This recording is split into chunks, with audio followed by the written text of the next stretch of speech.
Hey guys, welcome back to the channel. If you're new here, I am Shamir Nicole and you are watching Girl Yes, the channel where we are learning to be bold, ambitious, and beautiful together. Today we're going to be talking about one of my favorite topics, and it is how to radiate feminine energy. And because I've learned over the years how to tap into my own feminine energy, I hope that these tips are going to be helpful for you to learn how to radiate feminine energy from the inside out, and also to understand the feminine essence. So let's jump into today's tips. So we're going to jump into today's tips, and I'm going to leave my favorite tip for the end. So tip number one is essentially to find your aesthetic. Now, I know a lot of times when people talk about feminine energy, they're always talking about how to look more feminine, and that's in their appearance, like the clothes and the different types of colors. A lot of times people think feminine energy always means you got to wear pink for everything. Now, although I like pink, I don't think that you have to drip down in everything pink in order to feel and look feminine. I just feel that finding your aesthetic is to be true to yourself. If you don't like pink, don't wear pink. Personally, my favorite color is purple. So it's really about finding what is best for you. One of the things that I've learned about femininity is really about being able to express yourself in whatever way that is authentic to you. So again, if you believe that, wearing pink is a way for you to express yourself in your own personal femininity and style, then that is perfect. But I truly believe that femininity is about placing your best foot forward in an alluring way. So one of the things that I've realized is that a lot of times when people think about femininity, they think about sexy, they think about how to be alluring to the male gaze. Now, that is a part of femininity, because femininity always is going to attract masculinity, which essentially is attached to males' masculinity. But when I think about the aesthetic of femininity, is not overtly sexy. It's not about showing a lot of skin. It's not about having all of your everything exposed. It's really about being able to draw the male gaze by radiating that inner glow, that inner peace, that inner seductress. It's about being able to radiate that feminine essence, that feminine energy that only can be from within. It's not the aesthetic, it's not the outward appearance. It's about that inner peace, that inner glow that a feminine woman possesses, that is alluring not only to males but to females as well, because femininity is a really attractive trait. If you ever come in contact with a really feminine woman, you just notice that there's something different about her. Maybe you want to sit next to her, maybe you want to talk to her, maybe you want to be like her, you want to look like her. It's something that attracts you to her. And I believe that that is a power, is a superpower that women possess innately. We're born with it. But because of the things that have happened in our lives, we're not always able to tap into it. The power of feminine energy is being able to radiate an essence and an allure that is from the inside out. So when we talk about finding your aesthetic, I don't want you to think that being feminine means that you have to show more skin, or that you have to be overly sexual, that you have to have, your boobs out, you have to have all this leg showing so that you are alluring to the male gaze. And even on the flip side of that, being feminine also does not mean that you have to cover up and not have nothing showing all the way up to your neck. Femininity actually means, again, to tap into the essence of a woman, that thing that radiates from the inside out. And when you're finding your aesthetic as a feminine woman, whatever your true identity is as a feminine woman, your aesthetic should match. One of the things that I've learned on my feminine journey is that the more I tapped into my feminine energy, the more peaceful I became. And it's really, it's a really great place to be in. So my tip is to find your inner peace. When you are a peaceful person, truly at your core, it radiates through. And even people in my circle have noticed that my aura has changed. They feel differently around me now because I'm at peace, and I radiate that peace and that joy and that true inner happiness. It radiates from my pores, and people can feel it. And when people are in your presence, they see it. And so it really just radiates through. And so I really think that if you're trying to radiate feminine energy, you have to find your inner peace. And you can do that by finding hobbies that speak to you, finding things that feed into you, reading more books, journaling more, meditating, tapping into prayer. I pray every single day, and it brings me so much peace into my life. And so when you're on this femininity journey, you have to find that thing that's going to give you inner peace, that's going to give you joy. And that peace that you find is going to help you to tap into your feminine energy, but it's also going to help you stay in your feminine energy. Tip number 3 is understanding that femininity is not a trend. It is a lifestyle. It seems overwhelming. I would even speak for myself on my femininity journey, because I walked in my masculine energy for so long, 20 plus years easily. It may even be more if I'm honest with myself. And when I really learned about femininity and the feminine energy that I possess, and I started to tap into it, I realized that it's not something that you can just kind of turn off and turn on.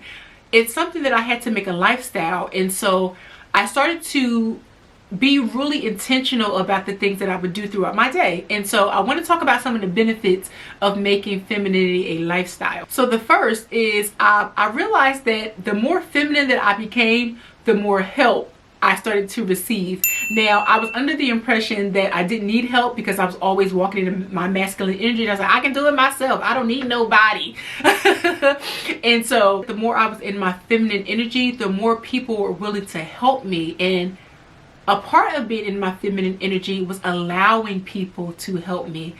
Although I had people to help me before, I wouldn't allow them to help me because I thought that I could do it myself. And although I was right, I was able to do it myself, I realized that a part of being feminine was to receive. Women are made to receive. And so if I wanted to stay in my feminine energy, I had to be open to receiving, and which that was hard for me. And I know that it may be hard for some of you as well, but I had to realize that the more feminine I became, the more resources I had at my disposal, and the more I was able to receive. I also realized that I was treated better by the males in my life, whether it was males that I encountered even at the grocery store, the males that are also in my life. They treated me better when I became a softer version of myself. When I tapped into my feminine energy, they just treated me better. And it wasn't like I was, I just completely changed who I was. It was the way that I communicated with them. The way that feminine energy is received by masculine energy, it is only to be described as God ordained, the way that God designed it, and it's perfect. It is absolutely perfect. But as I said, the more feminine I became, the better I was treated by the masculine men in my life. Femininity has also allowed me to set boundaries as well as expectations. And this was something that I really didn't think about when I was learning to become more feminine and as I started my femininity journey. But you're going to learn that you have to set boundaries not only with yourself, but you have to set those boundaries with others. And as a result of those boundaries, you now have different expectations for people. The expectation now is for them to treat you a certain way. And because of the boundaries that you've set in place, if they don't treat you the way that you want to be treated, then you know that this is not someone that you want into your life. Also, when I made femininity a lifestyle change, I noticed that my self-care and my self-love improved tenfold. I'm able to take care of myself a lot better, and I prioritized my self-care because it became so much more important to me. And as a result, it allowed me to increase my self-love, because the more you care for yourself, the more you start to fall in love with yourself. Also, femininity as a lifestyle has improved my life. I have a better quality of life because of all of the things that I discussed with you previously, and also because I have made it a lifestyle. So this is not something that changes from day to day. So I just wake up with the expectation that I'm going to have a good day. I wake up with the expectation that I have done the work to present the best version of myself possible. And so as a result of that, I just have a better quality of life. My days are better. They're a lot lighter. I don't stress about a lot of things anymore because I have those boundaries and expectations in place. I don't want you to view femininity as just a way of attracting the male gaze. As I said before, I really want you to think about femininity as a commitment to yourself, a commitment to a better quality of life, a commitment to self-love, a commitment to being the best version of you. So that's going to lead me into tip number 4. And again, as I said, femininity is a lifestyle, But tip number 4 is making sure that femininity is a daily practice. In order for this to be a lifestyle change, you have to be intentional. What do I mean by that? That means that when you wake up in the morning, you have to have daily practices on how to tap in to your feminine energy until it becomes second nature. And depending upon where you're starting in your femininity journey, I started from the bottom. So I had to make this a daily practice. And I started off by doing some really simple things. They started to become second nature. And I just started to build upon those things every single day. One of the daily practices that I incorporated in my life was I would start to wake up 30 minutes earlier, and I would solely dedicate that time to myself. I am a mother of 2.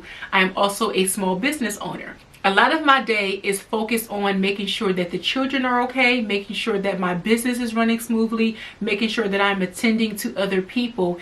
And in the mix of all of that, it's really hard to find time for yourself. And if you're a mom, you understand what I'm talking about. So I had to be intentional about my self-care and really spending time with myself and making sure that I am working from a place of inner peace and inner joy. And in order for me to do that, I had to spend time with myself. So I got intentional.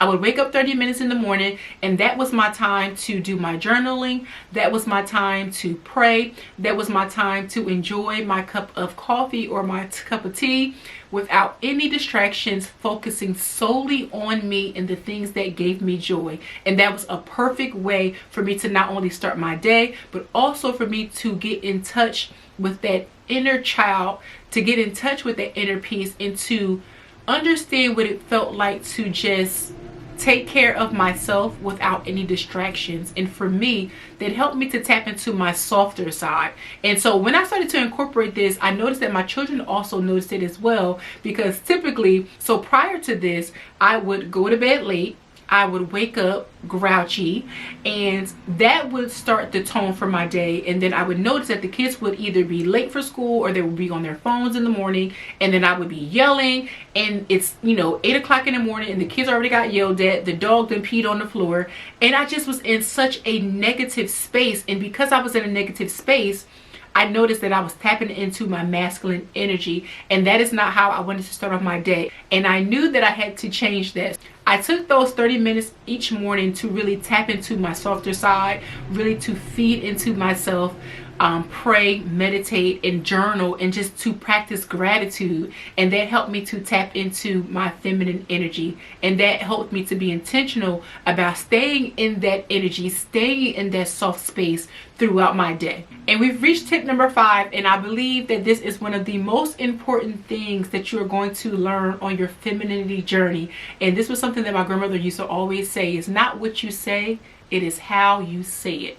And that doesn't mean the verbiage of what you say or how you say it. It means the tone of what you say. I realized that I would either be talking to possibly someone on my team at work, I would be talking to either my children or even friends, and I would say certain things and it would not be what it was that I said. It was the tone in which I said it. And because I was operating for so long in my masculine energy, the tone that I would say certain things would come off really harsh and really aggressive. And I could actually be saying something that's positive, but because of me being in my masculine energy, it would come off so aggressive that people weren't able to receive what it was that I was saying. Even if it was something that was positive, people are not able to receive it because the tone in which we say it. And so I think one of the things about being in our feminine energy is always recognizing how we speak to people, how we communicate with people. And remember, all communication is not verbal. The way we communicate with people, if we're talking to people and we're doing this, if we're talking to people and we're doing all of this, if we're talking to people and we have our hands crossed, or we're talking to people and we're not using eye contact, if we're talking to people and we're not smiling. I've just thought about this, but let's just think about this. I'm going to think of a phrase, and I'm going to use my body gestures and even my face to relay the message in 2 different ways. I love your hair. I love your hair. Both, I said the same exact thing, but the tone in which I said it and the mannerisms in which I conveyed that message were two completely different ways. The first one, I was definitely in my masculine energy, and the second one, I was operating in my feminine energy. And if you didn't notice that when you receive those type of messages, one message is not going to be received well because I was in my masculine energy. The other one is going to be received very well. Now remember, I said the same exact thing, but it was the way I communicated that phrase that made all of the difference. One of the things that I realized on not only my femininity journey, but just on my transformation journey as a whole, is that our words and our actions, they have power. Femininity is a superpower, and everybody does not have it. And so I really want us to really understand the power that we possess, and knowing that our words have power, our energy has power, and it speaks life. When I was able to understand the power in my own femininity and the power that my femininity had to impact other people, it really made me to assess how I communicated with other people, because our communication is very important, especially as feminine women. The journey to becoming a feminine woman can seem very daunting. As I said to you guys earlier, my journey started literally from the bottom up. I was a tomboy for a very long time, and so over the last few years I've really put my best foot forward and really tried to be intentional about learning about femininity, but also learning to tap into my feminine energy so that I would be able to transform my life and to become the woman that I wanted to be. And so no matter where you are on your femininity journey, do not be discouraged. All of these things are going to take time. Remember, you have been doing something and you're accustomed to doing something a certain way. But if you tapped onto this video, you now understand that there is power in becoming a feminine woman, and you are learning to tap into that. So you've already made the first step. I have some resources for you available in the video description if you want to learn to tap into your feminine energy and learn to embrace self-love, self-confidence, and to be on your journey to becoming the best version of yourself. If you want to check out those resources, you can click the links that I have in the video description and read all about those things. And I will also be uploading more videos about femininity and becoming the best version of yourself here on this channel. So make sure you subscribe, because I upload videos every single week. So that's it, guys, for today's video. Thank you so much for joining me. I hope that this video was informative and that the tips that you learned are going to help you on your femininity journey. So until next time, ladies, I will see you guys in the next video.